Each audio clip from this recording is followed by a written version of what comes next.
1786 में प्रख्यात भाषाविद Williams Jones ने अपनी पुस्तक द संस्कृत लिटरेचर में कहा है कि संस्कृत से ही ग्रीक और लैटिन भाषा निकली है, और यही कारण है कि पर्शियन से लेकर गौथिक भाषा भी संस्कृत से ही निकली है। और दुनिया के बारे में अगर हम बात करें तो दुनिया की सबसे प्राचीन भाषा जो है वो संस्कृत है।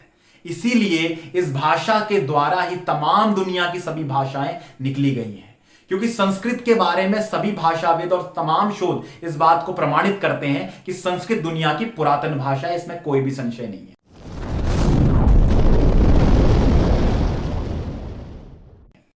पिछले दिनों संदीप माहेश्वरी जी का एक वीडियो बहुत वायरल हो गया और उस वीडियो के ऊपर पे ऐसा कहा जा रहा है कि उन्होंने संस्कृत का उपहास उड़ाया है। वो वीडियो संदीप माहेश्वरी जी का कुछ स्टूडेंट्स के बीच में एक वीडियो है जिसमें उन्होंने संस्कृत के परिप्रेक्ष्य में अपनी बात कही है, साथ में फ्रेंच के बारे में कही है। उससे पूरे देश में एक नकारात्मक माहौल बना कि इन्होंने संस्कृत का अपमान किया है। हालांकि संदीप माहेश्वरी एक ऐसे व्यक्ति हैं जो पूरे देश के लोगों को मोटिवेट करते रहते हैं। सभी स्टूडेंट्स और विद्यार्थी, जॉब, हर तरह का वर्ग उनसे लाभान्वित होता है, मोटिवेट होता है। तो ऐसे व्यक्ति का बिल्कुल भी, जिन्होंने कई अच्छे कार्य अपने जीवन में किए, बहुत अच्छे तरह से वो लोगों को दिशा देते हैं, ऐसा व्यक्ति बिल्कुल भी प्रयास नहीं कर सकता कि संस्कृत का अपमान हो। लेकिन चूंकि वीडियो में कुछ ऐसी उपहासपूर्ण बात आ गई जिससे इसका नकारात्मक पक्ष हुआ और ट्विटर में पूरी तरह से क्षमा मांगो संदीप माहेश्वरी ये ट्रेंड करने लगा। इस वीडियो के माध्यम से हम संदीप माहेश्वरी जी के उस संस्कृत के वीडियो को पूर्ण रूप से एक अच्छी दृष्टि प्रदान करते हैं, जिसमें वो जो कहना चाहते थे, जो छूट गया, जो अधूरापन रह गया, उसको भरने का प्रयास करेंगे। और उनके तमाम प्रशंसकों से हम निवेदन करेंगे और तमाम लोगों से जो उसको नकारात्मक रूप में देख रहे हैं कि वो इस बात को समझें और संस्कृत के गौरव के साथ साथ संदीप माहेश्वरी जी ने जो बात कहने की कोशिश की है, जो नकारात्मक रूप में दिखाई देने लगी है, उसको समझने का प्रयास करते हैं। पहली बात जो उनके वीडियो पे निकल कर आई कि संस्कृत और फ्रेंच के बीच में जब वो बात कह रहे हैं तो ऐसा निकल रहा है कि एक तरफ कुआं है और एक तरफ खाई है, तो आखिर विद्यार्थी चुने तो चुने क्या। अब इस बात के ऊपर अगर देखा जाए तो संस्कृत कहीं से भी कुआं नहीं हो सकती। हां, फ्रेंच अवश्य खाई हो सकती है, क्योंकि संस्कृत जो है अपने आप में तमाम भाषाओं की जननी है और जितनी दुनिया की भाषाएं हैं ये सबसे प्राचीन भाषा उनमें है, और इसी कारण जितनी भी भाषाओं का प्रादुर्भाव हुआ है वो इसी से निकली है। यहां तक कि फ्रेंच, जर्मन और स्पेनिश आदि जितनी भी भाषाएं हैं वो सब की सब केवल संस्कृत से निकली है। दुनिया भर के भाषाविद इस बात में एकमत हैं कि दुनिया की इस प्राचीन भाषा को जितना ज्यादा है शोध के विषय पर इस्तेमाल करना चाहिए, क्योंकि इसमें दुनिया भर का विज्ञान है। क्योंकि जो भाषा जितनी पुरानी होती है उसमें उसका मूल विज्ञान, मूल शोध, मूल व्यवहार और मूल दर्शन छुपा होता है, जिस पर आज के लोगों को मूल शोध करने का तरीका प्राप्त होता है। इसलिए इस बात को ऐसा समझना कि संस्कृत कुएं की ओर होगी तो यह पूर्ण रूप से सही नहीं है, क्योंकि संस्कृत के रूप में इस देश में एक समृद्ध इतिहास है, एक समृद्ध साहित्य है और एक समृद्ध विज्ञान है। हमें जरूरत है उस विज्ञान को सामने लाने की। संदीप माहेश्वरी जी के वीडियो में दूसरी बात यह भी निकलती है कि जैसे कि पूरी जो संस्कृत भाषा है इसकी चीजों को पूरी तरह से ट्रांसलेट कर लिया गया है अंग्रेजी या हिंदी में, तो भला संस्कृत की अनिवार्यता क्यों है या ये बाध्यता है स्टूडेंट्स के लिए, ऐसा स्टूडेंट्स के परिप्रेक्ष्य में भी निकल कर आता है। लेकिन यदि हम इसको समझेंगे तो कोई भी भाषा एक साधन होती है, एक तरीका होता है अपनी कम्युनिकेट करने का, और इसी बात को संदीप माहेश्वरी जी 19 मिनट के अपने वीडियो में कहते भी हैं।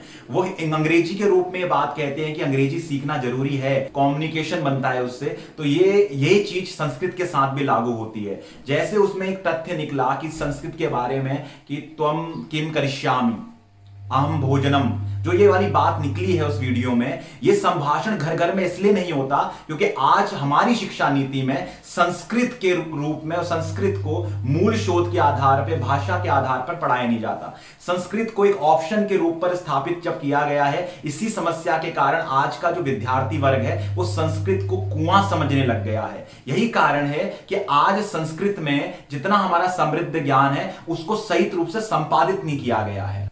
जैसे आपके सामने एक उदाहरण है मैक्स मुलर का।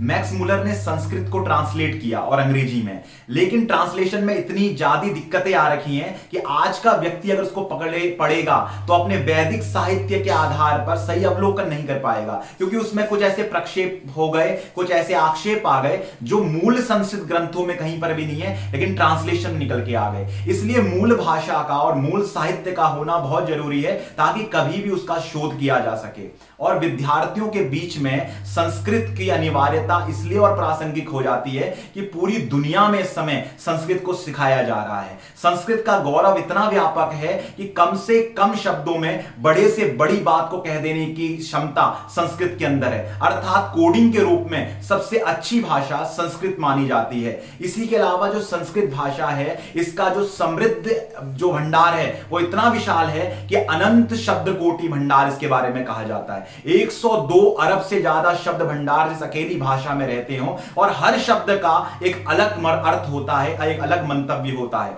छोटे से उदाहरण में यदि हम समझें तो हिंदी भाषा में एक पानी के लिए, जल के लिए उपयुक्त होने वाला जल शब्द एक रुके हुए जल के लिए इस्तेमाल होता है। नीर शब्द बहते हुए जल के लिए इस्तेमाल होता है। वारी शब्द प्रपातों से निकला हुआ, जड़ से निकले हुए पानी के लिए प्रयोग में लाया जाता है। तो समझिए, अंग्रेजी में जो चीज एक वाटर से निकल कर आता है वो संस्कृत में हर चीज में जो भी इसके शब्द हैं वो एक निश्चित अर्थ के रूप में स्थापित किए गए हैं। ऐसा विज्ञान को समझने के बाद आज पूरी दुनिया में संस्कृत को बाकायदा प्राइमरी से लेकर यूनिवर्सिटी स्तर पर पढ़ाया जा रहा है। अगली बात जो कहते कहते उस वीडियो में निकल कर आ गई कि कहीं पर ऐसा लिख गया, लोगों ने इसमें टिप्पणी व्यक्त की है कि उसको स्क्रैप में डालने की बात की गई कि वो रद्दी में डाल दी जानी चाहिए। तो रद्दी में डालने लायक संस्कृत इसलिए नहीं हो सकती क्योंकि संस्कृत भाषा वेदों का, उपनिषदों का, जिन सब में जितना भी विज्ञान छुपा हुआ है, इस पर मूल शोध के काम पर जर्मनी आज से दशकों पूर्व से लगा हुआ है। और उसके लगने का इतनी प्रासंगिक विधि निकली है कि आज वहां के बच्चों में संस्कृत का गौरव बढ़ रहा है और उसको सीख रहे हैं। वो 14 से ज्यादा यूनिवर्सिटियां लगभग जर्मनी में, 14 से भी ज्यादा हालांकि, जो संस्कृत को सिखा रही है। और अमेरिका में भी संस्कृत को हर लेवल पे सिखाया जा रहा है, क्योंकि वो ये मानते हैं जो दुनिया की सबसे प्राचीन भाषा होगी उसमें सबसे प्राचीन शोध उपलब्ध होंगे, उसमें जितनी भी थ्योरी जिस पर आज रिसर्चेस चलती हैं उन सबके उत्तर छुपे हुए होंगे। इसलिए अगर किसी भाषा को जानना है तो उस मूल भाषा को समझना पड़ेगा, और किसी ज्ञान को जो उस मूल भाषा में लिखा हुआ है उसको अगर डिकोड करना है तो मूल भाषा को समझना बहुत जरूरी हो जाता है। यही कारण है कि आप इंटरनेट में दर्जनों वीडियो देखेंगे जो संस्कृत के बारे में, जो अमेरिका के बच्चों को पढ़ते हुए संस्कृत दिखाया जाता है, ब्रिटेन में दिखाया जाता है, जर्मनी में दिखाया जाता है, और इसके अलावा दर्जनों देशों में, पूरी दुनिया में लगभग सैकड़ों यूनिवर्सिटियां हैं जहां पर संस्कृत का पाठ्यक्रम को चलाया जा रहा है। और संस्कृत को केवल भाषा के रूप में नहीं, संस्कृत को ज्ञान के रूप में सिखाया जाता है। महत्वपूर्ण बात और जो उसमें निकलती है वो ये निकलती है, अगर उन विद्यार्थियों को संस्कृत में या कोई और भाषा में या स्पोर्ट्स में विकल्प दे दिया जाए तो वो किसको चुनेंगे? तो विद्यार्थियों ने हाथ ऊपर करके कहा कि वो स्पोर्ट्स को चुनेंगे। लेकिन यदि आप संस्कृत के आधार पर बनी हुई गुरुकुल शिक्षा पद्धति को समझेंगे तो उसके अंदर का हर विद्यार्थी हर शास्त्र पर निपुण होता था। वो शास्त्र केवल यही नहीं थे कि केवल पठन पाठन या थ्योरी बेस में। गुरुकुल शिक्षा पद्धति पूरी मॉनिटोरियल शिक्षा पद्धति थी। उस शिक्षा पद्धति के अंदर पर आप आज भी अगर मूल शोध में जाएंगे तो ये पाएंगे जितने भी गुरुकुल के पाठ्यक्रम चलते थे, गुरुकुल की जो विषय वस्तु थी वो ऐसी थी कि एक व्यक्ति अपने आप में, एक बच्चा अपने आप में पूरी ज्ञान और बच्चों को प्रेषित कर सकता था। एक अध्यापक के निर्देशन में पूरा गुरुकुल चलता था। 1000 से ज्यादा विद्यार्थियों का समूह, 10-10 हजार का विद्यार्थियों का समूह एक गुरु के आश्रय में पूरा ज्ञान अर्जित करता था। और यह संभव इसलिए होता था कि गुरु अपने विद्यार्थियों को सिखाता था और विद्यार्थी अपने सहयोगियों को सिखाते थे। और संस्कृत की आधार पर, इस शिक्षा पद्धति पर इतना बड़ा आधार था गुरुकुल का कि यह कंपटीशन नहीं सिखाती थी। आज की शिक्षा पद्धति में सबसे मूल आक्षेप तो यही है कि वो कंपटीशन सिखाती है। आप अपने ही मित्र से ज्यादा मार्क्स लाना चाहते हैं, आप उसकी मदद नहीं करना चाहते, आप उसको वो ट्रिक्स या टिप्स नहीं बताना चाहते जिससे वो भी आपसे आगे बढ़कर चले जाए। लेकिन गुरुकुल शिक्षा पद्धति और संस्कृत शिक्षा पद्धति की ये खूबी रही है कि इस भाषा में जो पाठ्य सामग्री थी वो अपने आप में लोगों तक संभाषण तो बनाती थी, ज्ञान भी प्रेषित करती थी। लेकिन इसीलिए संस्कृत के सूत्र अपने आप में कहते हैं श्रद्धावान लभते ज्ञानम। संस्कृत का सूत्र भी ये भी कहता है कि विद्या ददाति विनयम।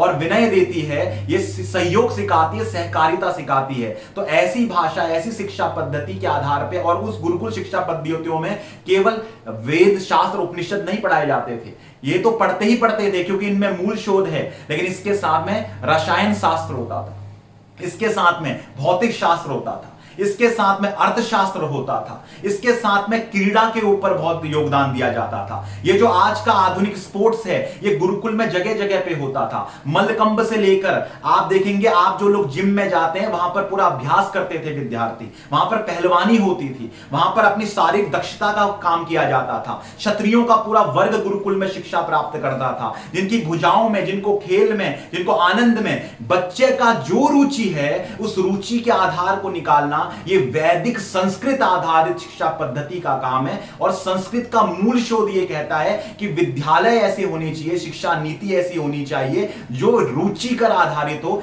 व्यक्ति और विद्यार्थी के गुणों के आधार पर उसको सब्जेक्ट का, विषय का चुनाव देना चाहिए, जो जिसमें पारंगत है उसको उसमें पारंगत कर देना चाहिए। वर्तमान शिक्षा पद्धति में आप देख रहे हैं, जैसे अंग्रेजी को सीखना, या अंग्रेजी का जो, अंग्रेजी को सीखने से दिक्कत नहीं है भाषा के रूप में, लेकिन अंग्रेजी शिक्षा पद्धति जो आज लागू की गई है, हम अंग्रेजी में संभाषण करने में बाधित हो रहे हैं।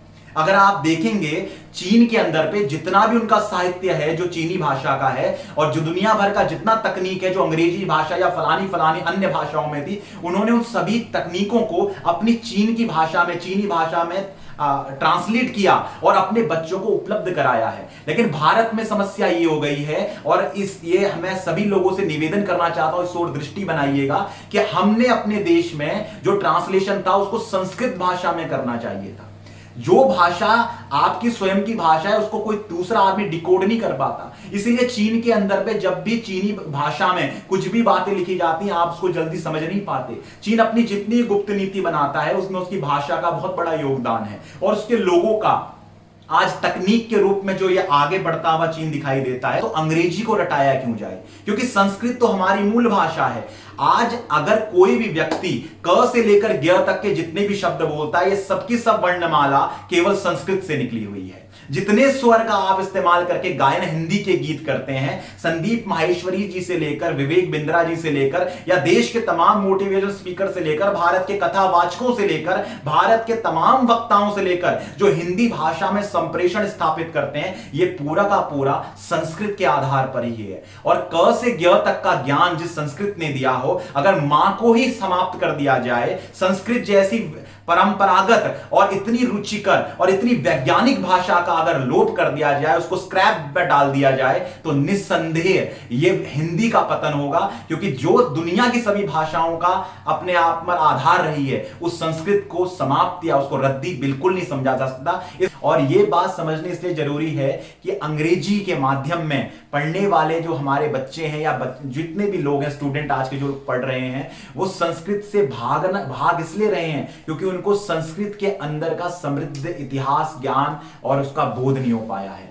अन्यथा इसको समझना बहुत आसान है। सबसे सरल भाषा अगर कोई है तो वो केवल संस्कृत है, सबसे आसान भाषा कोई है तो वो संस्कृत है, सबसे सुंदर भाषा कोई है तो वो संस्कृत है। ये वो भाषा है जो देववाणी कही जाती है, ये वो भाषा है जिसमें आज तक एक भी अपशब्द नहीं है, गाली नहीं है। ये वो भाषा है जो सभ्य व्यक्ति और सभ्य मानव का निर्माण करती है। ये वो भाषा है जो आपको मानव से लेकर विज्ञान के आधार पर हर बात को समझा देती है, आपकी मानवीय सोच से लेकर वैज्ञानिक सोच का बोध कराती है। और यही कारण है, अगर यह संभव नहीं होता तो कर्नाटक के अंदर शिमोगा जिले के मट्टूर गांव के सभी निवासी संस्कृत नहीं बोल रहे होते। इतनी बढ़िया परंपरा वहां पर है संस्कृत के ऊपर में कि एक दुकानदार से लेकर एक ग्राहक, और एक विद्यार्थी से लेकर एक शिक्षक, एक व्यापारी से लेकर तमाम लोग केवल संस्कृत भाषा का प्रयोग करते हैं और संस्कृत में ही संभाषण करते हैं। तो हमने अगर इस चीज को समझना है